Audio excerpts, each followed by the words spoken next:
कृष्ण चैतन्य दैवं राधा कृष्ण पादान् सहगना ललित श्री विशाखान्वितांश्च हे कृष्ण करुणा सिन्धो दीनबन्धो जगत्पते गोपेश गोपिका राधाकान्त नमोऽस्तुते सप्तकान्त गौराङ्गी राधे वृन्दावनेश्वरी वृषभानुते देवी प्रणमामि हरिप्रिये काञ्चकल्पतरुभ्यश्च कृपा सिन्धुभ्य एव च पतितानां पावनेभ्यो वैष्णवेभ्यो नमो नमः।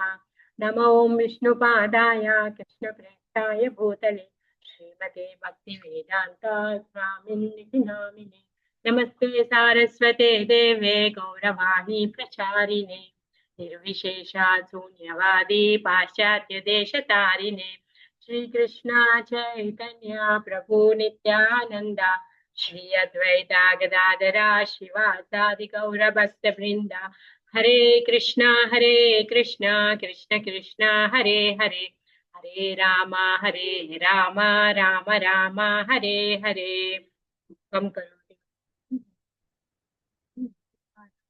जय श्री गुरुदेव श्री प्रभुपाद की जय श्री गुरुदेव की जय హరే కృష్ణ అందరికి స్వాగతం మన శ్రీకృష్ణ కథాసుధలో శ్రీకృష్ణుడి యొక్క కథాసుధలో భాగంగా మనం ఇప్పుడు 12 మంది మహాజనుల గురించి చెప్పుకుంటున్నాం. ఈ మహాజనులకి భాగవత సత్యం తెలిసినటువంటి వారు. అలాంటి భక్తుల గురించి చెప్పుకోవడం వల్ల మనలో భక్తి శ్రద్ధ పెరుగుతుంది. వీళ్ళు అమృతమయమైనటువంటి భాగవతత్వం తెలిసిన వాళ్ళు, ఇంకా అమృతమయమైనటువంటి గోలోకాన్ని ఏ విధంగా చేరగలుగుతామో చెప్పేటటువంటి వాళ్ళు. భాగవతాన్ని బాగా తెలిసినటువంటి ఈ 12 మందిని మహాజనులు అని పిలుస్తారు. స్వయంభూ నారదశంభో కుమార కపిలో మనుః ప్రహ్లాదో జనకో భీష్మో బలిర్వైయాసకీర్వయం ద్వాదశైతే విజానీమే ధర్మం భాగవతం బట విశుద్ధం దుర్బోధం యం జ్ఞాత్వామృతమస్నతే. ఎవరైతే ఈ జ్ఞానాన్ని తెలుసుకున్నారో వాళ్ళు అమృతమైన దాన్ని వాళ్ళు పొందుతారు. సో నిన్న మనము జనక మహారాజు సాక్షాత్ దేవదేవుడైన శ్రీకృష్ణుడే అర్జునుడికి ఉదాహరణగా చెప్పారు. ఏమని? తను గృహస్థాశ్రమంలో ఉంటూ కూడా తను కర్మయోగాన్ని నిర్వర్తిస్తూ తన గొప్ప భక్తుడుగా ఉన్నాడు. తన యొక్క ధర్మాన్ని నిర్వర్తిస్తూ తను విదేహరాజు అంటే తన దేహము పట్ల కించిత్తు కూడా ఆసక్తి లేకుండా, ఆకర్షణ లేనటువంటి వాడు. విదేహ అంటే దేహము పట్ల ఆసక్తి లేనటువంటి వాడు. అలా నువ్వు నీ యొక్క యుద్ధాన్ని చేసి నీవు కూడా నీ యొక్క రాజ్య ప్రజలు ఎవరైతే ఉన్నారో వాళ్ళకి వాళ్ళు నీ అడుగుజాడలో నడిచే విధంగా నువ్వు మెసులుకో అని చెప్పేసి చెప్పారు. అదే విధంగా ఇప్పుడు ఈ రోజు మనము భీష్మ దేవుడి గురించి చెప్పుకోబోతున్నాం. భీష్ముడి గురించి అందరికీ తెలిసిందే, కానీ ఆయన గురించి మళ్ళీ మనం ఒకసారి చెప్పుకుంటే మనము కొంచెం శుద్ధి పడతాం. అందుకని చెప్పేసి అందరికి భీష్ముడి గురించి తెలుసు. ఇంకా మనం భాగవతము ఫస్ట్ క్యాంటోలో కూడా భీష్మదేవుడి గురించి చదువుకున్నాము. ఆయన యొక్క ప్రార్థనల గురించి కూడా మనము చదువుకున్నాం. సో ఈరోజు భీష్మదేవుడి గురించి చెప్పుకోబోతున్నాం. సో భీష్మ అంటే ఏంటి? భీష్మ అంటే ఒక దృఢమైనటువంటి సంకల్పం, వాగ్దానం, లేకపోతే ప్రామిస్. అందుకే ఆయన చేసినటువంటి ఆ సంకల్పానికి పేరుగా తన పేరు వచ్చింది. లేకపోతే ఆయన పేరు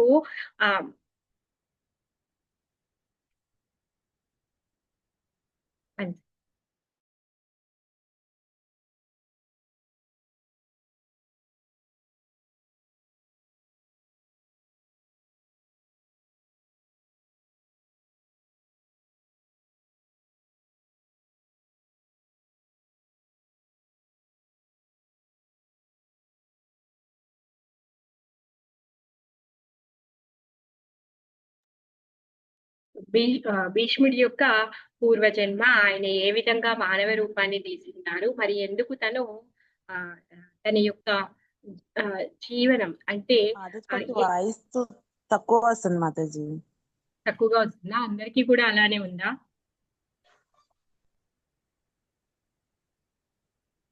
అందరికి బాగా అనిపిస్తుందా? బాగానే అనిపిస్తుంది మాతాజీ. ఒక క్షణం హెడ్ ఫోన్స్ పెట్టి అమ్మ భీష్ముడి పేరు మర్చిపోయా. దేవవ్రతుడు. దేవవ్రతుడు. చెప్తే భీష్ముడి పేరు మర్చిపోయా. భీష్ముడి గురించి చెప్తున్నాను, మర్చిపోయాను. మా జ్ఞాపక శక్తి నాకుంది. నాకు కూడా తక్కువగానే వస్తుంది మాతాజీ.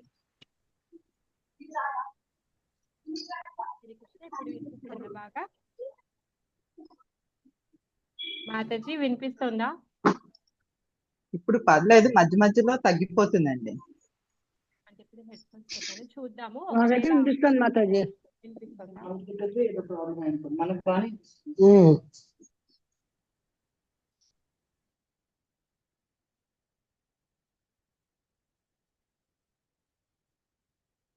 అయితే శంతను మహారాజు, ఈ శంతను మహారాజు గొప్ప రాజర్షి. తను చాలా గొప్ప భక్తుడు, వేదము, తర్కము, న్యాయము, మీమాంస అన్ని తెలిసినటువంటి వాడు.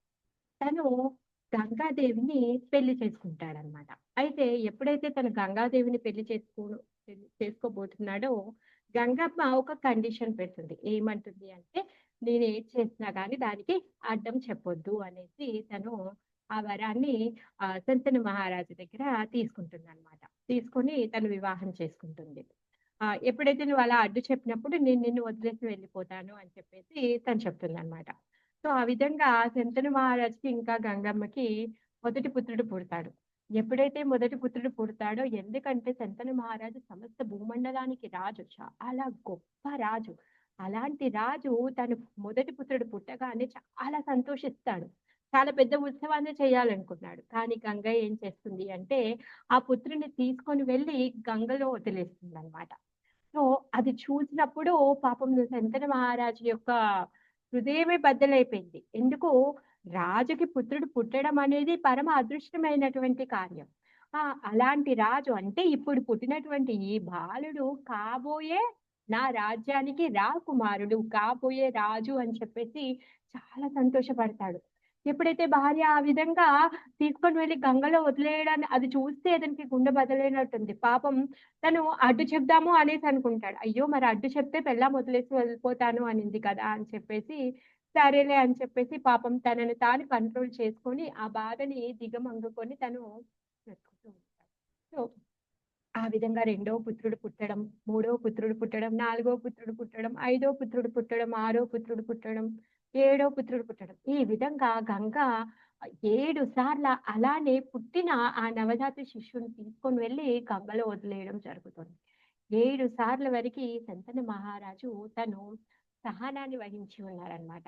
8వ సారి 8వ పుత్రుడు పుట్టినప్పుడు గంగమ్మ ఆ 8వ పుత్రుడిని గంగలో వదిలేయడానికి వెళ్ళినప్పుడు శంతన మహారాజు ఆలోచిస్తాడని, నేను ఆపలేదనుకో పుత్రుడు పోతాడు, ఒకవేళ పుత్రుడితో పాటు పెళ్ళాం కూడా పోతుంది. ఇలాంటి పెళ్ళాం ఉంటే ఏంటి, లేకుంటే ఏంటి అని చెప్పేసి తను అడుగుతాడనమాట, అడ్డు చెప్తాడనమాట. నువ్వు చేసే పని ఏమాత్రం బాలేదు. నేను 7 సార్ల నుంచి సహనాన్ని వహించాను, కానీ ఇక వహించదలుచుకోలేదు. నువ్వు లేకున్నా పర్వాలేదు అని చెప్పేసి తన సహనాన్ని వదిలేసి గంగమ్మకి తను అడ్డు చెప్తాడనమాట. ఎప్పుడైతే ఆ మాట వింటుందో గంగ చెప్తుంది, ఓకే నేను మీరే ఎప్పుడైతే అడ్డు చెప్తారో నేను అప్పుడు వదిలేసి వెళ్తాను అని చెప్పేసి చెప్తుంది. కాబట్టి ఎలాగో వదిలేసి వెళ్తుంది, మరి వెళ్ళేదానికంటే ముందు కారణం చెప్పమనేసి అడుగుతాడనమాట. అప్పుడు గంగమ్మ చెప్తుంది ఏంటి అంటే, ఈ 8 మంది పుత్రులు ఎవరైతే ఉన్నారో వాళ్ళు పూర్వజన్మలో అష్టవసువులు దేవతలు అనమాట. ఈ అష్టవసువులు ఒకసారి వశిష్ఠ ఋషి వాళ్ళ ఆశ్రమానికి వెళ్తారనమాట. ఆ వశిష్ఠ ఋషి ఆశ్రమానికి ఆతిథ్యాన్ని స్వీకరించడానికి వెళ్ళి అక్కడ ఉన్నటువంటి గోవుని చూసి వాళ్ళు మురిసిపోతారు. ఎందుకంటే ఆ గోవు ఇచ్చేటటువంటి ఆ సమృద్ధిని చూసి వీళ్ళు ఈర్ష్య పడతారనమాట. అలాంటి ఋషి దగ్గర ఇలాంటి కామధేను ఆవు ఉంది. సో మరి అది ఇంతగా తన సమృద్ధిగా ఉంది అంటే, ఒక సాధారణమైనటువంటి ఋషి తను తను చేసేటటువంటి సదుపాయాలు కానీ, తను చేసేటటువంటి ప్రతి ఒక్క కార్యము కానీ దేవతల కంటే ఉన్నతంగా చేస్తూ ఉన్నాడంట. దేనికు? ఈ కామదేవు అనే గోవుని కలిగి ఉండడం వల్ల. సో ఆ విధంగా ఈ అష్టవసువుల్లో ఈ వసువు యొక్క భార్యకి ఆ కామదేవుడు కావాలని కోరికొస్తుంది. అప్పుడు ఈ వసువు యొక్క భార్య చెప్తుందన్నమాట. ఏమంటుంది అంటే, "నువ్వు నాకు ఈ కామధేనువుని నాకు గిఫ్ట్‌గా ఇవ్వు" అనేసి అడుగుతుంది. అది ఎలా సాధ్యమవుతుందంటే, దొంగలించేసేయి అనేసి చెప్తుంది. తను చూడకుండా నువ్వు దొంగలించి నాకు ఆహ్, ఈ కామధేనువు కావాలి అని చెప్పి ఈ అష్టవసువులందరూ కలిసి ప్లాన్ చేస్తారు. ఆహ్, ఆవుని దొంగతనం చేస్తారనమాట. వశిష్ఠ ఋషి తన యొక్క దివ్య దృష్టితో వీళ్ళే దొంగతనం చేశారని తెలుసుకొని కోపంతో ఈ అష్టవసువులకి శపిస్తాడనమాట. అష్టవసువులను శపించి మీరు దేవత శరీరాన్ని వదిలేసి మీరు మానవ శరీరం తీసుకొని మృత్యులోకానికి వస్తారు, అలా పడిపోతారు అనేసి మీ యొక్క స్థితి నుంచి మీరు పడిపోతారు అనేసి శపిస్తాడు. శపించినప్పుడు ఈ అష్టవసువులందరూ కూడా పాపము వాళ్ళ యొక్క తప్పుని వాళ్ళు తెలుసుకొని పశ్చాత్తాపంతో ఆహ్, ఋషి యొక్క పాదాల మీద పడి ప్రాధేయపడుతూ ఉన్నారు. ప్రాధేయపడినప్పుడు సరే మీలో కొంచెం మార్పొచ్చింది. పశ్చాత్తాప పడుతున్నారు కాబట్టి మీ యొక్క శాపాన్ని నేను మొత్తంగా తీయలేను. కాకపోతే ఆ శాపాన్ని చిన్నగా చేయగలుగుతాను అనేసి చెప్తాడనమాట. మీరెప్పుడైతే పుడతారో అప్పుడు వెంటనే మీరు చనిపోతారు అనేసి చెప్తాడు. కానీ ఎవరైతే మెయిన్ కారణం ఉన్నారో ఈ కామధేనువుని దొంగతనం చేయడానికి ఎవరైతే మెయిన్ ప్లాన్ ఇచ్చారో, ఎవరైతే దొంగతనం చేశారో అతను మాత్రము ప్ర ఆ! ప్రభాస్ ఆయన పేరు. ఆ ప్రభాస్ మాత్రము చాలా దీర్ఘకాలంగా తను బ్రతికే ఉంటాడు అని చెప్పేసి ఆహ్, శపిస్తాడనమాట. సో, అందువల్ల ఈ 7గురు పుత్రులు ఈ ఈ అష్టవసువులు ఏం చేస్తారు అంటే గంగాదేవి దగ్గరికెళ్ళి వేడుకుంటారు. ఎందుకంటే గంగాదేవి యొక్క గర్భంలో వాళ్ళు పుట్టబోతున్నారనమాట. ఆ విధంగా వాళ్ళు గంగాదేవి దగ్గరికి వెళ్లి వాళ్ళందరూ వేడుకుంటారు. మేము పుట్టగానే మీరు మమ్మల్ని గంగలో ప్రవహింప చేయండి. అప్పుడు మా శాప విముక్తి కలుగుతుంది అని చెప్పేసి వాళ్ళు ప్రార్థిస్తారు. సో, ఆమె ఆ విధంగానే ఆమెకు పుట్టినటువంటి పుత్రులందరినీ కూడా తను గంగలో ప్రవహింపచేస్తుంది. ఆ విధంగా వాళ్ళు శాప విముక్తులవుతున్నారు. పాపం ఈ విషయము శంతను మహారాజుకి తెలీదు. ఇప్పుడు తెలిసింది. కానీ ఇప్పుడు ఇంకేమీ చేయలేడు. ఎవరైతే ఈ ప్రభాస్ ఉన్నాడో తనే ఇప్పుడు పుట్టినటువంటి దేవవ్రతుడు. ఆయననే ఆహ్, ఈ మెయిన్ ప్లాన్ చేసినటువంటి వాడు అష్టవసువుల్లో ఎవరైతే దొంగతనానికి తన ప్లాన్ ఇచ్చాడు కదా! తననమాట. సో, ఆయనిప్పుడు ఇంకా లాంగ్ లైఫ్ బ్రతకబోతున్నాడనమాట. ఆ విధంగా గంగాదేవి దేవవ్రతుడిని శంతను మహారాజుకి ఇచ్చేసి వెళ్ళిపోతుందనమాట. మళ్ళీ తర్వాత తిరిగి వచ్చి శంతను మహారాజు దగ్గర నుంచి దేవవ్రతుడిని తీసుకొనెళ్ళింది. ఎందుకు అంటే శంతను మహారాజు యొక్క కోరిక చాలా దృఢంగా ఉంది. ఎందుకంటే తన యొక్క రాజ్యాన్ని ఏలుకునేటటువంటి తన పుత్రుడు సకల విద్యా పారంగతుడు అవ్వాలి అని చెప్పేసి తన కోరిక ఉంది. సో, తన భార్య భర్త యొక్క కోరిక తెలుసు కాబట్టి తను గంగాదేవి దేవత. సో, తను దేవలోకంలో ఉన్నటువంటి అక్కడున్నటువంటి విద్యని తర్వాత యుద్ధాన్ని, సకల విద్యల్ని నేర్పించడం కోసం గాను పుత్రుడిని తనతో తీసుకొని వెళ్లి సకల విద్యా పారంగతుడిగా చేసి తను తిరిగి భర్తకు అప్పచెప్తుంది అన్నమాట. మరి భీష్మదేవుడు సకల విద్యల్ని నేర్చుకోవడంతో పాటు తను ఏం చేశాడు? తను భగవంతుడి యొక్క గొప్ప భక్తుడు. మరి ఎలాంటి భక్తుడంట? మనము రామాయణం చదివేటప్పుడు మనము జాంబవతుడిని చూసాం. జాంబవతుడు ఆహ్, గుర్తుకు చేయడం వల్ల హనుమంతుడు సముద్రంనంతా దాటి లంకకు వెళ్లి సీతమ్మ వారి జాడను తీసుకొని రావడం, తర్వాత రామసేతువుని కట్టడం కోసము వానరులందరూ హెల్ప్ చేయడం ఇదంతా అయిన తర్వాత తిరిగి సీతమ్మ అంతా వచ్చిన తర్వాత రాముడు అంటారనమాట జాంబవతుడితో.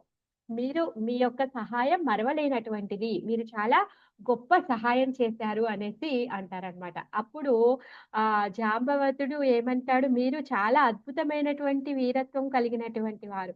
మిమ్మల్ని చూస్తూ ఉంటే నాకు మీతో యుద్ధం చేయాలని ఉంది అనేసి తను కోరుకుంటారనమాట. అప్పుడు రాముడు అంటాడు, లేదు లేదు నేను మీతో యుద్ధం చేయను. కాకపోతే మీ కోరిక నెరవేరుతుంది అనేసి చెప్తాడు. అందుకు గానే శమంతకమణి దొంగతనం జరగడం జాంబవంతుని యొక్క కోరిక తీర్చడం కోసం గాని కృష్ణుడు 28 రోజులు యుద్ధం చేయడము జరుగుతుందన్నమాట. అదే విధంగా కొంతమంది భక్తులకి భగవంతుడితో సాఖ్య, దాస్య, వాత్సల్య, మాధుర్య, శాంత ఈ 5 రసాల్లో భగవంతుని సేవించడంతో పాటుగా ఇంకా కొంతమంది స్పెషల్ కేటగిరీ వాళ్ళు ఉంటారనమాట. వాళ్ళు ఏంటి అంటే దేవదేవుడితో యుద్ధం చేయాలి అనే కోరిక ఉంటుందన్నమాట. ఆ కోవకి చెందినటువంటి వాళ్ళు యుద్ధ రసాన్ని అనుభూతి పొందాలి, వీర్య రసాన్ని అనుభూతి పొందాలి భగవంతుడితో అనే కోరిక పెట్టుకున్నటువంటి వాళ్ళు ఈ జాంబవంతుడిలాగానే భీష్మదేవుడు కూడా భగవంతుడితో వీర్యరసంలో పాల్గొనాలి అనే కోరిక కలిగినటువంటి గొప్ప భక్తుడు అనమాట. మరి భీష్మదేవుడి యొక్క శక్తి మనకు తెలిసిందే. అతను దేవతాలోకంలో విద్యని నేర్చుకొని వచ్చారు. సాక్షాత్తు ఆ పరశురాముడి దగ్గర పరశురాముడి యొక్క ప్రియ శిష్యుడు కూడా. మరి ఈ గంగాదేవి తను ఎందుకు భూమి మీదకి వచ్చింది అంటే తను ఆ శంతన మహారాజు యొక్క తండ్రి ప్రతీప మహారాజు. ఈ ప్రతీప మహారాజు తన గంగా తటంలో కూర్చొని తపస్సు చేస్తూ ఉన్నారనమాట. ఆయన యొక్క తపస్సుకు మెచ్చి గంగా తను ఆ దేవతా శరీరాన్ని తీసుకొని తను వచ్చి ప్రతీప మహారాజు యొక్క కుడి తొడ పైన కూర్చుంటుంది. కూర్చొని మీకు ప్రసన్నురాలనయ్యాను, సో మీరు నన్ను పెళ్లి చేసుకోండి అని అంటే ఆ ప్రతీప మహారాజు కూడా గొప్ప ధర్మవంతుడు తను. అందుకే ఈ కుడి తొడ ఏదైతే ఉందో అది పుత్రులకి స్థానము. సో నువ్వు ఆ కుడి తొడ మీద కూర్చున్నావు కాబట్టి నా పుత్రునికి నువ్వు పెళ్లి చేసుకోగలుగుతావు, కానీ నేను నిన్ను పెళ్లి చేసుకోవాలి. ఆ విధంగా తర్వాత శంతను మహారాజుకి భార్య పుట్టడం కోసం కానీ గంగాదేవి తిరిగి తను ఆవిర్భవిస్తుంది అన్నమాట. ఆ విధంగా తను ఈ అష్టవసువులని వాళ్ళ యొక్క శాప విమోచనం చేయడము, తర్వాత దేవవ్రతుడిని ఏమంటారు భగవంతుడి యొక్క లీలలలో ఒక భాగంగా కాబోయేటటువంటి గొప్ప భక్తుణ్ణి తను ఇక్కడ ఆవిర్భవింపచేసి తను వెళ్ళిపోతుంది అనమాట. మరి ఎప్పుడైతే సంతన మహారాజు దగ్గరికి దేవవ్రతుడు తిరిగి వచ్చిన తర్వాత ఒకరోజు సంతన మహారాజు తను పర్యటనకు వెళ్ళినప్పుడు మత్స్యకన్యని చూస్తాడు. ఆ మత్స్యకన్య సత్యవతి. ఆ మత్స్యకన్య దగ్గరికి వెళ్ళి ఆమెను చూసి మోహపోయి ఆమెను పెళ్లి చేసుకోవాలి అనేసి అంటాడు. అప్పుడు తను ఏమంటుంది, మా నాన్న యొక్క పర్మిషన్ ఉంటే నేను చేసుకుంటాను అనేసి తను చెప్తుంది. ఆ విధంగా సంతన మహారాజు సత్యవతి యొక్క నాన్న గారి దగ్గరికి వెళ్ళి అడిగితే అప్పుడు వాళ్ళ నాన్న ఏమంటారంటే, బాగుంది, రాజు ఎన్ని పెళ్లిళ్ళైనా చేసుకోవచ్చు, కానీ మరి ఇప్పుడు నా కూతుర్ని నువ్వు పెళ్లి చేసుకుంటే తన దాసి అయిపోతుంది, తనకి ఏముంది ఫ్యూచర్ అనేసి తను అడుగుతాడు. అందుకే తను ఏమంటాడు అంటే, నా కూతురికి పుట్టబోయేటటువంటి పుత్రులే ఈ రాజ్యానికి రాజులు కావాలి అనేసి అంటాడు. సంతన మహారాజు అంటాడు, అలా ఎలా అవుతుంది, ప్రథమ పుత్రుడికే ఆ హక్కు కలుగుతుంది, ఆల్రెడీ నాకు పుత్రుడు ఉన్నాడు దక్షత కలిగినటువంటి వాడు, అతనికి రాజ్యం కాకుండా తినికి పుట్టేటటువంటి పిల్లలకి రాజ్యాన్ని ఎలా అప్పగిస్తానో అది ధర్మపరమైంది కాదు అని చెప్పేసి తను నిరాకరించేసి, కాదు నేను ఒప్పుకోలేను అని చెప్పేసి, మీ కండిషన్కి ఒప్పుకోలేను అని చెప్పేసి తను ఇంటికి వెళ్ళిపోతాడు. ఇంటికి వెళ్ళిపోయిన తర్వాత నాన్నగారి యొక్క స్థితి తెలుసుకున్నటువంటి పుత్రుడు అక్కడికి వెళ్తాడనమాట. ఆ సత్యవతి తండ్రి దగ్గరికి వెళ్ళి తను ఒప్పుకుంటాడనమాట. నేను మీ యొక్క కండిషన్ కి ఒప్పుకుంటున్నాను అనేసి చెప్తాడు. నువ్వు ఒప్పుకుంటే ఏమవుతుంది, ఏమీ జరగదు, అలా కాదు, మరి నీకు పుట్టబోయే పిల్లలే, నువ్వు ఇప్పుడు రాజ్యాన్ని స్వీకరించట్లేదు, ఓకే, ఇప్పుడు నా బిడ్డకు పుట్టేటటువంటి పిల్లలే రాజులు అవుతారు, నువ్వు ఒప్పుకుంటున్నావు, కానీ నీకు పుట్టేటటువంటి పిల్లలు మాత్రం వాళ్ళ హక్కు వాళ్ళకి కలిగి ఉంటుంది కదా, వాళ్ళు ఈ రాజ్యాన్ని ఏలుకుంటారు కదా, అలా ఎలా అవుతుంది, అందుకే నేను కూడా నాకు కూడా సారీ అనేసి చెప్తాడనమాట. అప్పుడు నాన్నగారి యొక్క ఆ ఏమంటారు కోరికని తీర్చడం కోసం, నాన్నగారి హృదయంలో ఉన్నటువంటి ఈ కోరికని తీర్చడం కోసం గాను ఈ దేవవ్రతుడు దృఢవ్రతమైనటువంటి భీష్మ ప్రణామాన్ని చేస్తాడు. సారీ ఏమంటారు వావు తీసుకుంటాడు. సో ఆ విధంగా తన తీసుకున్నటువంటి వ్రతం పేరుగానే తనకి భీష్మ అనేసి పేరు వచ్చిందనమాట. నేను పెళ్లి చేసుకోను, బ్రహ్మచారిగానే ఉంటాను అని చెప్పేసి తను మాటిస్తాడు, వాగ్దానాన్ని చేస్తాడు. వాగ్దానం చేయడంతో అప్పటి నుంచి తనకి భీష్ముడు అని చెప్పేసి పేరు వచ్చింది. మరి ఈ భీష్ముడు ఎప్పుడైతే ఈ వాగ్దానం చేసిన తర్వాత సత్యవతి వచ్చేసి సంతన మహారాజుని పెళ్లి చేసుకుంటుంది. శంతన మహారాజుని పెళ్లి చేసుకున్నప్పుడు ఇద్దరు పుత్రులు పుడతారు. ఎవరు? చిత్రాంగద ఇంకా విచిత్ర వీర్య. మరి ఈ చిత్రాంగదుడు పెళ్లి కంటే ముందే చనిపోతాడు. మరి విచిత్ర వీర్యుడు ఏం చేస్తాడు అంటే పిల్లలు పుట్టేదానికంటే ముందే చనిపోతాడు అనమాట. ఆ విచిత్ర వీర్యుడు తల్లి ఏం చేస్తుంది అంటే, ఎందుకంటే విచిత్ర వీరుడు బాగా వ్యసనాలకి పాల్పడి ఉంటాడనమాట.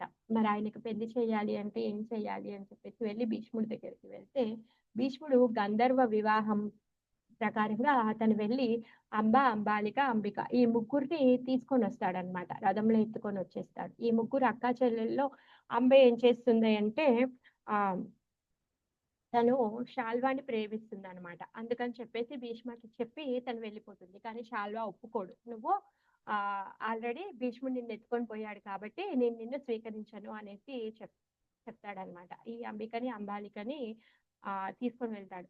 తీసుకొని వెళ్ళిన తర్వాత అక్కడ వాళ్ళకి వివాహం అయిన తర్వాత పిల్లలు పుట్టక ముందే తను చనిపోతాడు. చనిపోయినప్పుడు ఇప్పుడు ఇప్పుడు తినేమో బ్రహ్మచారిగా ఉంటాను అని చెప్పేసి వాగ్దానం చేశాడు.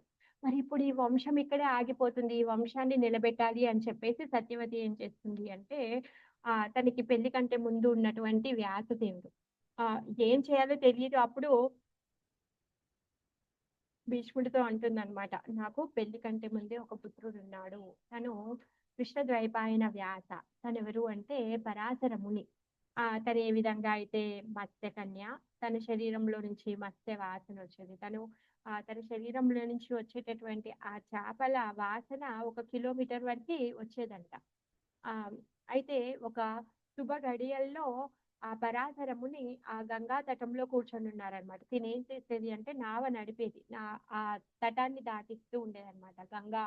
గంగని ఇవతల ఒడ్డుకి, అవతల ఒడ్డుకి ఆ నావని నడిపిస్తూ ఉండేదనమాట. పరాశర ముని ధ్యానం చేస్తూ ఇప్పుడు శుభ గడియలున్నాయి.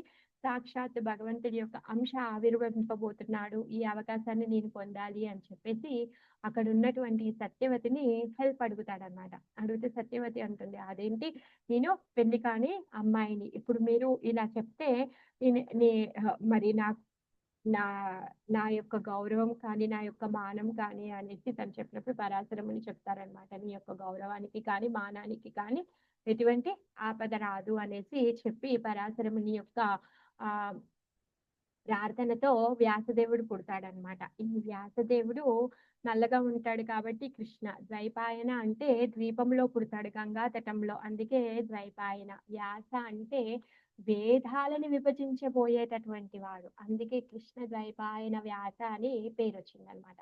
ఎప్పుడైతే పుత్రుడు పుడతాడో తను పెద్దగా అయిపోతాడు. తను అడవిలోకి వెళ్ళిపోతూ ఉంటాడనమాట.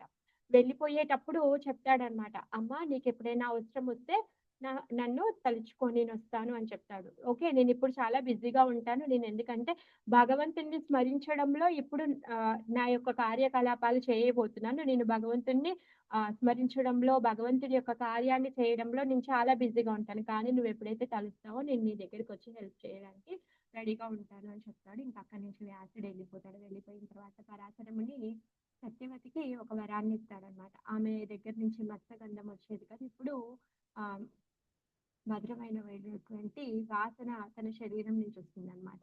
ఆమె దగ్గర నుంచి వచ్చేటటువంటి ఆ సువాసనకే ఈ శంతన మహారాజు ఆకర్షితుడవుతాడన్నమాట. సో ఆ విధంగా నాకు ఒక పుత్రుడున్నాడు వ్యాసుడు అనేసి చెప్తుందన్నమాట. ఆ వ్యాసుడు కోడళ్ళతో పుత్రులని ఆవిర్భవింప చేయాలి అనేసి తన మాతాజీ అసలు వినిపించట్లేదు మాతాజీ.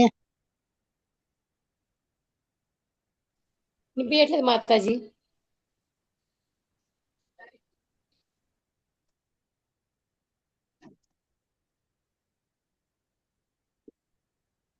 నాకే వినబడతలేదేమో, సిగ్నల్ ఈ రూమ్ లోకి వచ్చినాను అనుకుంటున్నా. ఎవరికి వినబడతలేదు. హరే కృష్ణ మాతాజీ. మొత్తమే పోయింది మాతాజీ. వినిపించట్లేదు. మొత్తమే కట్ అయిపోయింది. కరెంట్ కట్ అయినట్టు. ఇక్కడే ఉన్నా. వినిపిస్తోందా? వినిపిస్తుంది మాతాజీ. ఎందుకో సడన్ గా పోతే నేను ఈ రూమ్ లోకి వచ్చినా, అందుకే పోయిందేమో, నాకేనేమో అనుకొని డిస్టర్బ్ అవుతుందని నేను ఊరుకున్నా. ఇప్పుడు ఓకేనా? ఇప్పుడు వినిపిస్తోందా? ఇప్పుడు ఓకే మాతాజీ. సరే చూద్దాము. మళ్ళీ ఒకవేళ అలా అవుతే ఇంకా ఎందులో నుంచి ఎగ్జిట్ అయ్యి వేరే దగ్గర జాయిన్ అవుదాం. చెప్పండి. సో ఆ విధంగా ఈ మత్స్యకన్య కాస్త సుగంధ వాసన కలిగినటువంటిదిగా మారింది. అప్పుడు శంతన మహారాజు ఆమెకు ఆకర్షితురాలయ్యి ఆమెను పెళ్లి చేసుకుంటాను అని చెప్పారు. తర్వాత వ్యాసదేవుని పిలవడంతో ఈ అంబిక, అంబాలిక వీరిద్దరు ఏంటంటే రాజకన్యలు కదా! సో మరి వ్యాసదేవుడు చాలా అందంగా ఉంటాడు అని వీళ్ళు అనుకుంటుంటారు పాపం బహుశా. వాళ్ళు వేరేలాగా ఊహించుకుని ఉంటారు. వ్యాసదేవుడు భగవంతుడి యొక్క శక్తావేశ అవతారము కాకపోతే ఆయనకు ఉండేటటువంటి ఆ అందం ఆయనకుంది. కానీ ఆయన ఏం చేస్తున్నాడు అంటే, ఆయన ఇప్పటివరకు నీటిలో మునిగి తపస్సు చేస్తున్నాడంట భగవంతుడి కోసం. భగవంతుడి యొక్క ధ్యానం చేస్తున్నాడంట. అమ్మ తలుచుకోవడంతో తన ఆ నీటిలో నుంచి ఉండ బలంగా లేకొచ్చాడంట. ఆయన ఆయన ఏమంటారు చుట్టూ గడ్డము అంతా కూడా విపరీతంగా పెరిగిపోయింది. తడిసిపోయిన బట్టలతో మొత్తం శరీరం అంతా పదునైన శరీరంతో తను వస్తాడనమాట. ఎప్పుడైతే అంబిక ఈ వ్యాసుని చూస్తుందో చూడగానే అసలు తన యొక్క రూపాన్ని చూసి ఏంటి ఇతను ఇలా ఉన్నాడా అని చెప్పేసి కళ్ళు మూసుకుంటుందన్నమాట. కళ్ళు మూసుకునేసరికి వ్యాసుడు అంటాడు, సో నేను నీకు ఒక పుత్రుడిని అయితే ఇస్తాను, నువ్వు నన్ను చూసి కళ్ళు మూసుకున్నావు కాబట్టి కళ్ళు లేనటువంటి వాడు నీకు పుత్రుడిగా పుడతాడు అనేసి చెప్తాడనమాట. సో ఆ విధంగా ధృతరాష్ట్రుడు పుడతాడు. తర్వాత అంబిక ఎప్పుడైతే ఆయన యొక్క శరీరాన్ని చూస్తుంది, ఆ శరీరాన్ని చూసి తను ముఖము పేలిపోయినట్టుగా పెట్టేస్తుంది అన్నమాట. ఆ విధంగా నువ్వు నీ యొక్క ప్రవర్తనకి నీకు పుట్టబోయేటటువంటి వాడు పేలిపోయినట్టుగా పుడతాడు అనేసి పాండు లక్షణాలతో పుడతాడు అని చెప్పేసి తను ఒక పుత్రుని తనకి ఇచ్చేసి తను వెళ్తాడనమాట. అందుకుగానే పాండు రోగం పాండు మహారాజు తనకి పుడతాడు. తర్వాత ఆ అయ్యో ఇప్పుడు ఇద్దరు పుత్రులు ఈ విధంగా ఉంటే మరి రాజ్యపాలన చేయడానికి అర్హత లేనటువంటి వాళ్ళే, సరే ఇప్పుడు ఇంకొక మంచి పుత్రుడు కావాలి అని చెప్పేసి అత్తగారు కోరితే అప్పుడు అంబికను వెళ్ళమని చెప్తుంది. కానీ అంబిక ఏం చేస్తుంది అంటే ఆమె ప్లేస్ లో ఒక దాసిని పంపిస్తుంది అనమాట. ఆ దాసి ఏంటి అంటే వ్యాసదేవుని చూసి చాలా గొప్ప ఋషి ముని అని చెప్పేసి తనకి ప్రణామాలు చేస్తుంది, తనకి సేవ చేస్తుంది అనమాట. ఆమె యొక్క సేవకి ఆమె యొక్క మనస్తత్వాన్ని మెచ్చుకొని ఆమెకు ఒక పుత్రుని ప్రసాదింపచేస్తాడు. అతనే చాలా తెలివివంతుడు అనమాట. ఆ గొప్ప భక్తుడు ఇంకా ఆ తెలివివంతుడు, అన్ని వేదాలు తెలిసినటువంటి వాడు విదుర. ఆ విధంగా ధృతరాష్ట్ర ఇంకా పాండు మహారాజు విదుర ఈ ముగ్గురు కూడా ఆ వ్యాసదేవుడి యొక్క సంతానం అన్నమాట. ఆ విధంగా మనకి తెలిసిందే ధృతరాష్ట్రం నుంచి 100 మంది పుత్రులు వస్తారు కౌరవులు, పాండు మహారాజు నుంచి 5 పాండవులు వస్తారు. తర్వాత ఈ కౌరవులకి పాండవులకి మధ్యలో యుద్ధం జరగబోతుంది. మరి ఈ యుద్ధం ద్వారా భగవంతుడు ఏం నిరూపించబోతున్నాడు, భీష్మదేవుడి ద్వారా ఏం నిరూపించబోతున్నాడు? భీష్ముడు భగవంతుడి యొక్క గొప్ప భక్తుడు, అవునా కాదా? అయినా కానీ మరి భగవంతుడు ఎక్కడున్నాడంట? ధర్మం ఎటు సైడ్ ఉంటే అటు సైడ్ భగవంతుడు ఉంటాడు. మరి ధర్మానికి అపోజిట్ గా ఉంటే ఎంత గొప్ప భక్తుడైనా, ఎంత గొప్ప శక్తి ఉన్నా, ఎన్ని రకాల విద్యలను నేర్చుకున్నా, ఎంత యుద్ధంలో నైపుణ్యత కలిగి ఉన్నా కానీ ధర్మానికి వ్యతిరేకంగా ఉన్నటువంటి వాడికి ఓటమి తప్పనిసరిగా జరుగుతుంది అని చెప్పడం కోసంగానే ఈ భీష్ముడి యొక్క కథ మనము తెలుసుకోవచ్చు. ఎందుకు అంత గొప్ప శక్తివంతుడు. భీష్మ ద్రోణాదులు అందరూ కూడా ఉన్నా కానీ కౌరవులు గెలవలేకపోయారు. వీళ్ళ దగ్గర ఉన్నటువంటి సైన్యం ఎంత గొప్ప సైన్యము, భగవంతుడి యొక్క నారాయణ సైన్యం అంతా కూడా కౌరవుల దగ్గరే ఉంది. మరి అంత గొప్ప సైన్యం ఉంది, మరి ఇక్కడ ఉన్నటువంటి కృష్ణుడేమో నేను ఆయుధాన్ని పట్టుకోను అనేసి అన్నాడు. అయినా కానీ ఎవరికి గెలిచారు? పాండవులకు గెలిచారు. ఎందుకో ఎక్కడైతే ధర్మం ఉంటుందో అక్కడ కృష్ణుడు ఉంటాడు, ఎక్కడైతే కృష్ణుడు ఉంటాడో అక్కడ విజయం లభిస్తుంది అన్నమాట. ఆ విధంగా ఎంత గొప్ప శక్తి, వీర్యము, బలము, ఐశ్వర్యము, తర్వాత తెలివితేటలు ఎన్ని ఉన్నా కూడా భగవంతుడు లేకపోతే అవన్నీ కూడా ఫెయిల్ అవుతాయి. అదే విధంగా కౌరవుల దగ్గర ఉన్నటువంటి సైన్యం కానీ, ఐశ్వర్యం కానీ, పరపతి కానీ, వాళ్ళ కోసం ప్రాణాలు త్యాగం చేసేటటువంటి వాళ్ళ సంఖ్య ఎక్కువగా ఉన్నా కానీ, భీష్మ ద్రోణుల లాంటి గొప్ప గొప్ప యుద్ధకారులు ఉన్నా కానీ, కర్ణుడు లాంటి వాళ్ళు ఉన్నా కానీ అంతా కూడా మటుమాయమైపోయింది అనమాట. అందుకే ఆ విధంగా భగవంతుడు ఇది చాటి చెప్తున్నాడు అనమాట. ధర్మంని పాటించేవాడు ఎంత బలహీనంగా ఉన్నా కానీ తన యొక్క విజయం కలుగుతుంది అని చెప్పేసి. మరి ఈ భీష్ముడు ఎంత గొప్ప భక్తుడు చూడండి. తన ముందల్నే పాపం తండ్రి చనిపోవడం, ఆ యొక్క వంశానికి వంశాంకురం లేకపోవడము, ప్రతిసారి కూడా ప్రతి చోట కూడా ఆ రాజ్యాన్నంతా కూడా సంరక్షించేవాడు భీష్ముడే. మొత్తం అక్కడ ఉన్నటువంటి కోశాగారం కానీ, రాజ్యం కానీ, రాజ్య పదవులు కానీ, రాజ్య సరిహద్దులు కానీ రాజ్యంలో ఉండేటటువంటి విలువలు కానీ అన్నింటినీ కూడా సంరక్షించేవాడు భీష్ముడే. అయినా కానీ తన జీవితంలో భీష్ముడు ఒక్క పదవిని కూడా స్వీకరించలేదు. తను ఏ విధంగా ఉన్నాడు? గొప్ప సేవకుడిలా ఉన్నాడు. ఈ మొత్తము ఆ ఈ కౌరవ రాజ్యానికి తను ఏ విధంగా ఉన్నాడు? గొప్ప సేవకుడిగా ఉన్నాడు. భీష్ముడి యొక్క చరిత్ర ద్వారా మనం తెలుసుకోవచ్చు. ఏంటి? భగవంతుడి యొక్క భక్తుడు కూడా ఏమి ఆశించడంట. అందుకే తను ఏమవ్వాలి అనుకుంటాడనమాట? దాసాను దాసు దాసాను దాస్ అవ్వాలి అనేసి అనుకుంటాడు. అంటే భక్తుల యొక్క సేవకుల యొక్క సేవకుడిగా ఉండాలి అనేసి అనుకుంటాడనమాట. భీష్మదేవుడు కూడా ఇప్పుడు తను అదే చేస్తున్నాడు. తన యొక్క జీవితంలో తన యొక్క ప్రవర్తన ద్వారా తను ఎంత గొప్ప భక్తుడో మనం తెలుసుకోవచ్చు. అతను అంత గొప్ప భక్తుడు కాబట్టే తనకి ఆ రాజ్యం పట్ల మక్కువ కానీ ఆసక్తి కానీ లేదు. తను ఏమనుకుంటున్నాడు? తన యొక్క సేవ ఇది అని చెప్పేసి తన యొక్క సేవగా తను నిస్వార్థంగా తను ఆ రక్షణను చేస్తున్నాడు. అలానే భగవంతుడి యొక్క భక్తులు కూడా దేని పట్ల కూడా ఆశించకుండా ధనం సుందరి అలా అంటే ధనాన్ని కానీ పేరు ప్రతిష్టల్ని కానీ దేన్ని కూడా ఆశించకుండా భక్తుడు అనేవాడు నిస్వార్థంగా భగవంతుడి యొక్క భక్తి చేస్తాడు. భగవంతుడి యొక్క భక్తుల యొక్క సేవను చేస్తాడు అన్నమాట. అందుకే తను దాసుగా ఉండాలి అనేసి తను అనుకుంటాడు అన్నమాట. సో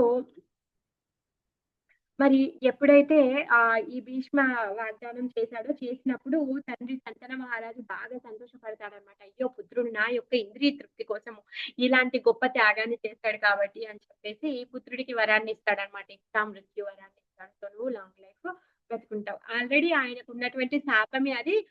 చాలా పెద్ద జీవితాన్ని తను జీవించబోతున్నాడు. సో తండ్రి ఇంకొక వరాన్ని ఇస్తాడు. ఏంటి అంటే తనకి నచ్చినప్పుడు తను శరీరాన్ని వదలగలుగుతాడనమాట.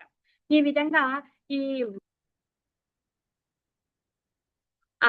అంబ ఉంది కదా, అంబ ఏమైంది? శాల్వ రిజెక్ట్ చేస్తాడు. శాల్వ రిజెక్ట్ చేసేసరికి తను తిరిగి భీష్మ దగ్గరికి వస్తుంది అనమాట. భీష్మ దగ్గరికి వస్తే భీష్మ అంటాడు, నేను నా కోసం తీసుకొని రాలేదే, మిమ్మల్ని ఇప్పుడు కోసం తీసుకొని వచ్చాను. ఇప్పుడు తను లేను కూడా లేడు. ఇప్పుడు నువ్వేం చేస్తావు? నేనేం చేయలేను. అందుకే నీకు ఇష్టం ఉన్నట్టుగా అంటే అప్పుడు అంబకి బాగా కోపం వస్తుంది అనమాట. నేనేమైనా కోర్టులో బాల్నా? ఇక్కడ వాళ్ళు తంతే అక్కడికి వెళ్ళడం, అక్కడ వాళ్ళు తంతే ఇక్కడికి రావడం, ఇదేమి బాగాలేదు అని భీష్ముడి పైన చాలా కోపం వస్తుంది. అందుకని చెప్పేసి మరి భీష్ముడే ఆ రాజ్యంలో తనే గొప్ప, ఆయనకి మించినటువంటి ఏమంటారు వేరే వాళ్ళు ఇంకెవరూ లేరు. ఆమెకి నీతి చెప్పడం కోసం అని చెప్పేసి తను ఆ విధంగా సాక్షాత్తు పరశురాముడి దగ్గరికి వెళ్ళడము, ఆయనతో ప్రార్థించడము, తర్వాత పరశురాముడు ఆమెకు నేను రక్షణని ఇస్తాను అని చెప్పడము, మరి భీష్మదేవుడితో తను పోరాడము. తర్వాత భీష్ముడు అంటే చాలా ఇష్టం పరశురాముడికి. తను చెప్తాడనమాట, ఎప్పుడైతే ఈ అంబ అంటే భీష్ముడికి చావు కారణానికి ఈ అంబే కారణం అవుతుంది అని చెప్పేసి ఆ విధంగా అంబకి తను వరాన్ని ఇవ్వడం జరుగుతుంది. తర్వాత అంబాన్ని తను చనిపోయి మళ్ళీ సెకండ్గా పుట్టడము. ఎప్పుడైతే కురుక్షేత్ర యుద్ధం జరుగుతుందో అప్పుడు భీష్ముడి ముందరికి సెకండ్గా తను వచ్చినప్పుడే తన యొక్క శరీరాన్ని త్యాగం చేయడానికి తను సిద్ధపడతాడనమాట. అయితే ఈ కురుక్షేత్ర యుద్ధము జరుగుతుంది, 18 రోజులు జరుగుతూ ఉంది. ఈ కురుక్షేత్ర యుద్ధంలో ఒక్కొక్కరు చనిపోతున్నారు. 10 రోజులు అయిపోయి 9వ రోజు దుర్యోధనుడికి చాలా కోపం వచ్చింది. ఏంటి అంటే ఇప్పుడు భీష్ముడికి పాండవుల పట్ల చాలా ప్రేమ కలిగి ఉన్నాడు. అందుకనే తను వాళ్ళని ఏమీ చేయట్లేదు. ఇక్కడ సైన్యం అంతా కోల్పోతున్నారు, మెయిన్ క్యారెక్టర్స్ అంతా వెళ్ళిపోతున్నారు. తాత నీకున్నటువంటి ఏదైతే మమకారం ఉందో ఆ మమకారం వల్లనే నువ్వు వీళ్ళని చంపట్లేదు అని చెప్పేసి ఎత్తి పొడుస్తాడనమాట. అప్పుడు భీష్ముడు అంటాడనమాట, అలా కాదు, ఇప్పుడు రేపు కృష్ణుడు ఆయుధాన్ని ఎత్తాల్సిందే, లేకపోతే అర్జునుడు బ్రతకడు అని చెప్పేసి తను ఒక వాగ్దానం చేస్తాడనమాట. ఆ మాట విని పాపం దుర్యోధనుడు సంతోషపడతాడు. ఇంకా అర్జునుడు చచ్చిపోతాడు, ఇక ఈ రోజు ఎలా అయినా సరే తాత చంపేస్తాడు అని చెప్పేసి తను అనుకుంటాడు. కాకపోతే భీష్ముడికి తెలుసు, ఎందుకంటే దానికంటే ముందే ధర్మరాజు తర్వాత అందరూ వస్తారనమాట.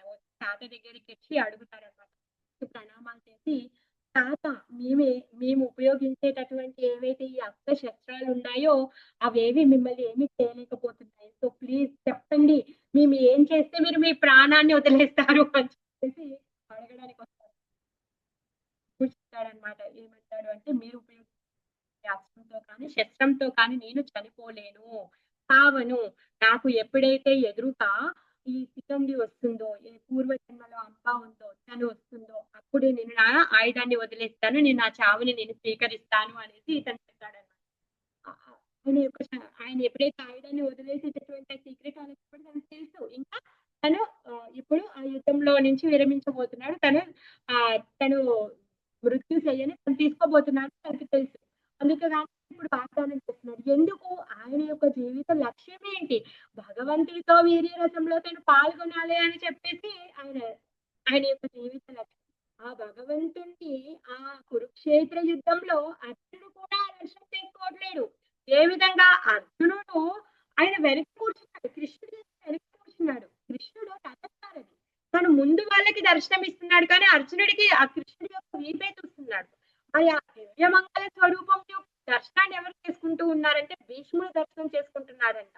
అలాంటి కృష్ణుడి యొక్క దర్శనాన్ని చేసుకుంటూ తన తన్మయత్వంతో తనని తాను మర్చిపోతూ ఉన్నాడు, భగవంతుని కీర్తిస్తూ ఉన్నాడు, భగవంతుడి యొక్క రూపాన్ని తన హృదయంలో నిలుపుకోబోతున్నాడు అనమాట. అలాంటి మధురమైన క్షణాలను తను చాలా మాధుర్యంగా అనుభవిస్తూ ఉన్నాడు. ఇప్పుడు కృష్ణుడి యొక్క వాగ్దానం ఏంటి? నేను కురుక్షేత్ర యుద్ధంలో ఆయుధాన్ని ఎత్తను అనేసి అన్నాడు. సో భీష్ముడు ఏమంటున్నాడు? కృష్ణుడి ఆయుధాన్ని ఎత్తిస్తాను, లేకపోతే అర్జునుడు బ్రతకలేడు అనేసి తను ఇప్పుడు శబ్దాన్ని చేశాడు. సో ఆ విధంగా నెక్స్ట్ డే ఏదైతే 10వ రోజు యుద్ధం ఉందో ఆ యుద్ధం ఎంత భీకరంగా జరుగుతుంది అంటే, ఆ యుద్ధం చేసేటప్పుడు ఆ భీష్ముడు వేసేటటువంటి బాణాలకి ఎవరు కూడా నిలబడలేరంట. అంత తీవ్రంగా తను బాణ వర్షాన్ని వేస్తున్నాడు అనమాట. అర్జునుడికి గాయాలు అవుతున్నాయి, రథ గుర్రాలకి గాయాలు అవుతున్నాయి, రథ సారథి అయిన కృష్ణుడికి కూడా వేస్తూ ఉన్నాడు ఆయన బాణాలు. సో ఆ విధంగా ఆయన చేసేటటువంటి ఈ ఉగ్ర రూపమైనటువంటి ఈ యుద్ధం ఏదైతే ఉందో దానికి కోపం వచ్చి కృష్ణుడు ఏం చేస్తాడు? చక్రాన్ని ఎత్తుతాడు. అప్పుడు అర్జునుడే స్వయంగా వచ్చి నువ్వు మాట ఇచ్చావులో, నువ్వు ఆయుధాన్ని ఎత్తుకో అనేసి అంటాడు. అప్పుడు భీష్ముడు ఆయుధాన్ని వదిలేస్తాడు. సో కృష్ణుడు ఆయన ఏం చేస్తూ ఉంటాడు? ఒకరు వచ్చి భగవంతుని అడుగుతాడంట. ఏమడుగుతాడంటే, స్వామి నువ్వు ఎప్పుడు గెలుస్తావు అనేసి అడుగుతాడనమాట. అప్పుడు కృష్ణుడు ఏమంటాడు అంటే, ఎప్పుడైతే నా భక్తుడు గెలుస్తాడో అప్పుడు నేను గెలుస్తాను అనేసి చెప్తాడంట. ఆ విధంగా భీష్మదేవుడి యొక్క కోరికని, ఆయన యొక్క ఏదైతే ఆయన మనసులో చూడాలి అనుకుంటున్నాడో దానికి తను భీష్మదేవుడి యొక్క భక్తి తను లొంగిపోయాడు కృష్ణుడు. అందుకే తను చేపట్టను అని చెప్పి వాగ్దానం చేసినటువంటి ఆయుధాన్ని కూడా తను చేపట్టి భీష్ముడి యొక్క కోరికని నెరవేర్చాడనమాట. ఎందుకు? భక్తుల యొక్క భక్తికి నేను అమ్ముడుపోతాను అని చెప్తాడు. భక్త పరాధీనుణ్ణి నేను అనేసి కృష్ణుడు చెప్తున్నాడు. ఆ విధంగా భీష్ముడి యొక్క భక్తి తన ఆధీనం అయిపోయాడు అనమాట. అందుకే భీష్ముడు కృష్ణుడితో ఆయుధాన్ని ఎత్తించాలి అనే కోరికను నెరవేర్చడం కోసంగానే ఆ చక్రాన్ని ఎత్తుతాడు అనమాట భీష్ముడి మీదకి. సో ఎప్పుడైతే కృష్ణుడు ఆయన ఆయుధాన్ని ఎత్తుతాడో అప్పుడు భీష్ముడు ఆయన యొక్క ఆయుధాన్ని వదిలేస్తాడు అనమాట. వదిలేసి కృష్ణుడు ప్రార్థిస్తాడు. సో కృష్ణుడిని ఎంత బాగా ప్రార్థిస్తాడు అంటే, ఎప్పుడైతే ఆయన ఆయుధాన్ని వదిలేశాడు అర్జునుడు భీష్ముడి పైన ఎన్నో బాణాలు ఉపయోగిస్తాడు. సో తను మొత్తం శరీరంలో అసలు కొంచెం కూడా స్థలం లేదంట. అన్ని బాణాలతో ఆ తాత తీసుకోవడం కోసం బాణశయ్యని ఏర్పరుస్తాడు. ఆ బాణాల మీదనే ఉన్నాడు. తను ఆ బాణాల మీద మనం ఒక చిన్న సూది కుచ్చుకుంటేనో ముళ్ళు కుచ్చుకుంటేనో మనకి చాలా బాధ అనిపిస్తుంది. మరి అలాంటిది మొత్తం శరీరం నిండా ఆ బాణాలు కుచ్చుకొని ఉన్నాడు. ఆ కుచ్చుకొని తన శరీరంలో రక్తం లేదంట, రక్తం అంతా పారిపోయింది ఆయన శరీరంలో నుంచి. ఆయన శరీరంలో ఉన్నటువంటి అంగాలు ఏవి కూడా కదలడం లేదు, కొంచెం కూడా కదలిక లేదు. ఆయన అంపశయ్య మీద ఉంచి ఎదురు చూస్తూ ఉన్నాడు. ఉత్తరాయణం కోసం ఎదురు చూస్తున్నాడు అని మనం చూస్తూ ఉంటాం. ఉత్తరాయణం అంటే ఉత్తరాయణ సమయం కాదండి. ఉత్తర గర్భంలో ఉన్నటువంటి పరీక్షిత్ మహారాజుని కాపాడినటువంటి దేవాది దేవుడైన శ్రీకృష్ణ భగవానుడి యొక్క రాక కోసం వేచి ఉన్నాడు తను. కృష్ణుడు ఎప్పుడైతే వస్తాడో ఆ కృష్ణుని దర్శనం చేసుకుంటూ తన యొక్క శరీరాన్ని వదిలిపెట్టడానికి తను సిద్ధంగా ఉన్నాడు. ఆ ఉత్తర గర్భంలో ఉన్నటువంటి పరీక్షను కాపాడినటువంటి ఆ దేవాది దేవుడైన కృష్ణుడు ఆ అర్జునుడికి రథ రథసారథిగా ఉన్నటువంటి ఆ పార్థసారథి వచ్చినప్పుడు తన యొక్క శరీరాన్ని వదిలిపెట్టాలి అని చెప్పేసి తను అక్కడ వేచి ఉన్నాడు. మరి ఎప్పుడైతే తన అమృతశయ్య మీద ఉన్నాడో తన శరీరంలో కదలికలు లేవు. కురుక్షేత్ర యుద్ధం అంతా అయిపోయింది. కురుక్షేత్ర యుద్ధం అయిపోయింది. కౌరవులందరూ కూడా చనిపోయారు. పాండవులు గెలిచారు. మరి అప్పుడు ధర్మరాజు బాధపడుతూ ఉన్నాడు తన హృదయంలో. అయ్యో, ఇప్పుడు ఇంత పెద్ద సంగ్రామం జరిగిందే, ఇంత పెద్ద ప్రాణ నష్టం జరిగింది, మరి దీని అంతటికే కూడా కారణం ఎవరు అంటే నేనే అని చెప్పేసి తను ఆ బాధపడుతూ ఉన్నాడు అనమాట. పశ్చాత్తాప పడుతూ ఉన్నాడు. తనే కుమిలిపోతూ ఉన్నాడు అనమాట. కృష్ణుడు ఎంతగానో నచ్చ చెప్తున్నాడు కానీ ధర్మరాజు అతను అర్థం చేసుకోలేకపోతూ ఉన్నాడు. ఎందుకంట కృష్ణుడు ప్రతి ఒక్క హృదయంలో పరమాత్మ రూపంలో ఉన్నాడు. బయట నుంచేమో అలా కాదు మిత్రమా, నువ్వు చేసింది సరిగ్గా చేశావు, నువ్వు ధర్మ ప్రకారంగానే చేశావు, ధర్మంని స్థాపించడం కోసమే నువ్వు చేశావని అన్ని విధాలుగా నచ్చ చెప్తున్నాడు. కానీ హృదయంలో ఉన్నటువంటి పరమాత్మ మాత్రము ఇప్పుడు నువ్వు కృష్ణ చెప్పిన మాటని నువ్వు కొట్టొద్దు, నువ్వు అంగీకరించొద్దు అని చెప్పేసి లోపల పరమాత్మగా తనని అంగీకరించకుండా చేస్తూ ఉన్నాడంట. ఎందుకు అలా చేస్తూ ఉన్నాడు అంటే భీష్మదేవుడి యొక్క గొప్పతనాన్ని ఇంకా పెంచడం కోసం. ఎందుకు భీష్మదేవుడు ఇప్పటి వరకు కౌరవుల వైపు ఉన్నాడు. కౌరవుల వైపు ఉన్నాడు అంటే అర్థం ఏంటి? భీష్ముడు అతను కూడా ధర్మాన్ని పాటించేటటువంటి వాడు కాదు.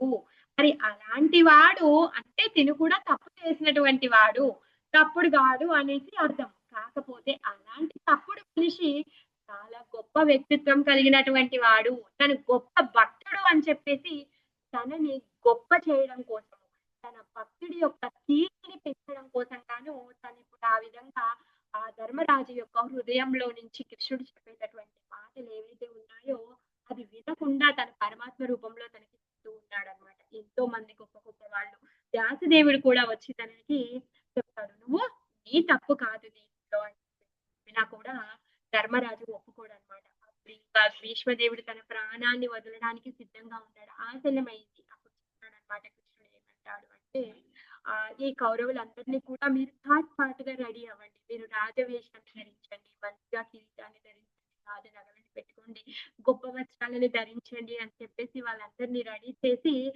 భీష్మదేవుడు తన శరీరాన్ని వదిలిపోయి అశయ్యలో ఉన్న స్థలానికి తీసుకొని వెళ్తూ ఉన్నాడు అనమాట.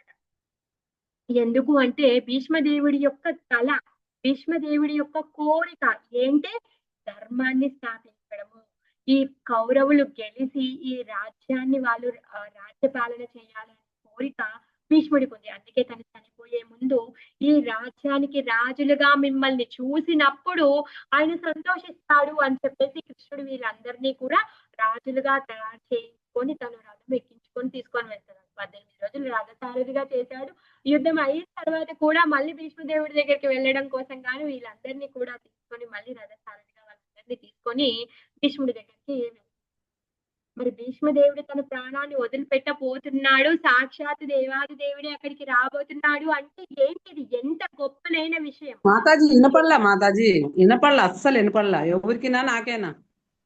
అయ్యో నాకు బాగానే వినిపించింది మాతాజీ. వినిపించిందా? సాక్షాత్ దేవదేవుడు వస్తున్నాడు. ఇప్పుడు భీష్ముడు తన ప్రాణ త్యాగాన్ని చేయబోయేటటువంటి సమయం ఆసన్నమైంది. ప్రతి ఒక్కరు కూడా వాళ్ళ యొక్క జీవితంలో వాళ్ళు కోరుకునేటటువంటిది ఏంటిది అంటే నారాయణ స్మృతి.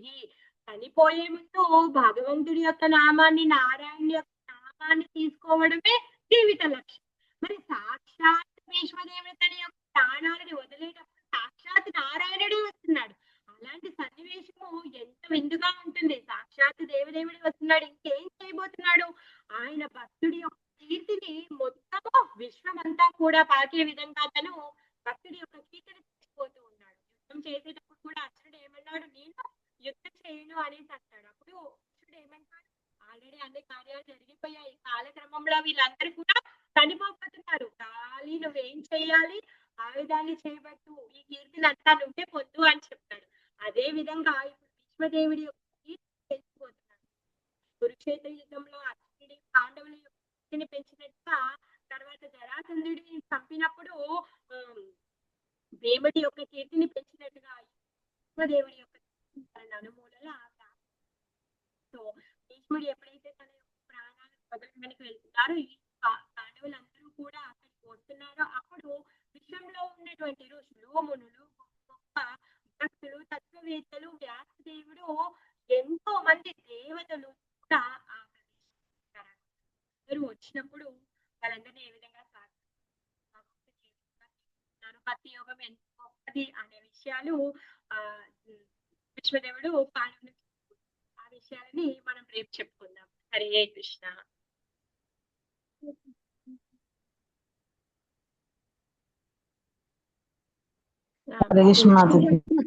విష్ణు సహస్రం చెప్పారని చెప్పలేదు మాతాజీ.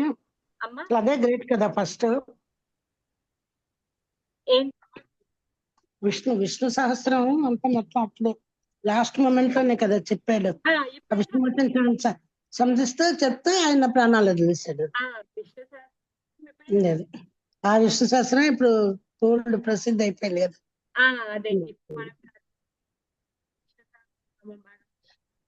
అంటే భీష్ముడి వల్లే మనకి విష్ణు సహస్రం వచ్చింది. అదే ఇప్పుడు అసలు మీ వాయిస్ వినిపించట్లేదు మాతాజీ. అవునా? అప్పుడప్పుడు పోతుంది, అప్పుడప్పుడు ఇప్పుడు వినిపిస్తుంది. ఇప్పుడు మీరు నేను అన్నదానికి రిప్లై ఇచ్చింది అదేది వినిపించలేదు. అదే సార్ మధ్య మధ్యలో అట్లా అయినట్టు. ఇప్పుడు కాదు మీ రికార్డింగ్ లో ఫుల్ వస్తుంది కదా, ఇంకోసారి అది వినొచ్చు కదా మనం. ఇప్పుడు